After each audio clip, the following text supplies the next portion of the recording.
ઉત્તરાયણ વિસ્તારમાં 4 વ્હીલ ગાડીમાં જોખમી સ્ટન્ટ કરતા નબીરાનો વિડીયો વાયરલ થયા બાદ પોલીસે કાર્યવાહી કરી છે। ધરપકડ બાદ સોશિયલ મીડિયામાં ફેમસ થવા જોખમી રીલ્સ બનાવી હોવાની યુવકે કબૂલાત કરી હતી।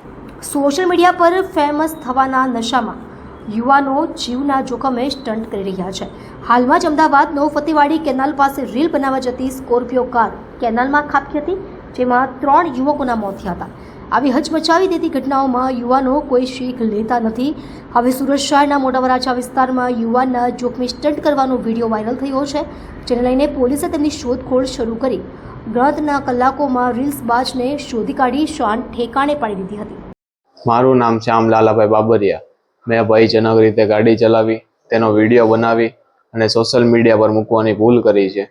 મજા અને મસ્તીના અને વાયરલ થવાની ઈચ્છાએ મેં આવી ભૂલ કરી છે। તમે બીજી વાર ના કરશો। કાયદામાં રહેશો તો ફાયદામાં રહેશો।